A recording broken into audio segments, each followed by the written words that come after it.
Palakkad youth കോൺഗ്രസിൽ പൊട്ടിത്തെറി. Youth Congress Palakkad ജില്ലാ പ്രസിഡന്റ് നേതൃത്വത്തിൽ ഗ്രൂപ്പ് യോഗം നടന്നെന്നാണ് പരാതി. ജില്ലാ പ്രസിഡന്റ് KS ജയഘോഷിനെതിരെ ജില്ലയിൽ നിന്നുള്ള സംസ്ഥാന ജില്ലാ നേതാക്കളാണ് ദേശീയ നേതൃത്വത്തിന് പരാതി നൽകിയത്.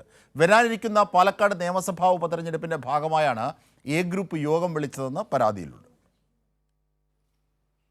പാലക്കാട്ടെ യൂത്ത് കോൺഗ്രസിൽ ഗ്രൂപ്പ് പോര് രൂക്ഷമായിരിക്കുകയാണ്.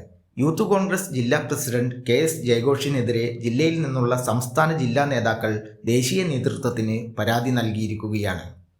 പാലക്കാട് ഉപതെരഞ്ഞെടുപ്പ് സംബന്ധിച്ച് വിളിച്ചു ചേർത്ത യോഗത്തിലേക്ക് എ ഗ്രൂപ്പ് പ്രവർത്തകരെ മാത്രമാണ് ക്ഷണിച്ചതെന്നാണ് പരാതി. യൂത്ത് കോൺഗ്രസ് മുൻ സംസ്ഥാന പ്രസിഡന്റായ ഷാഫി പറമ്പിൽ യോഗത്തിൽ പങ്കെടുത്തിരുന്നുവെന്നും പരാതിയിലുണ്ട്.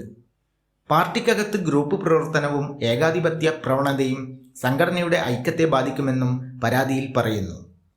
ഗ്രൂപ്പ് പ്രവർത്തനങ്ങൾ അവസാനിപ്പിക്കാൻ നടപടി സ്വീകരിക്കണമെന്നും ജില്ലയിൽ നിന്നുള്ള നേതാക്കൾ ദേശീയ നേതൃത്വത്തിന് നൽകിയ പരാതിയിൽ പറയുന്നു. യൂത്ത് കോൺഗ്രസ് ദേശീയ പ്രസിഡന്റ് BV ശ്രീനിവാസിന് സംസ്ഥാന ജനറൽ സെക്രട്ടറി മുഹമ്മദ് ഷഫീഖ്, സംസ്ഥാന സെക്രട്ടറി അരുൺകുമാർ പാലക്കുർശി, പാലക്കാട് ജില്ലാ vice president EK Muhammad Jaseel, ജില്ലാ ജനറൽ സെക്രട്ടറി ജിസാൻ മുഹമ്മദ് എന്നിവരാണ് പരാതി അയച്ചത്. പാലക്കാട് നിയോജക മണ്ഡലത്തിൽ നിയമസഭാ ഉപതെരഞ്ഞെടുപ്പ് നടക്കാനിരിക്കെ യൂത്ത് കോൺഗ്രസിലെ ഗ്രൂപ്പ് യുദ്ധം UDFനെയും കോൺഗ്രസിനെയും പ്രതിസന്ധിയിലാക്കിയിരിക്കുകയാണ്.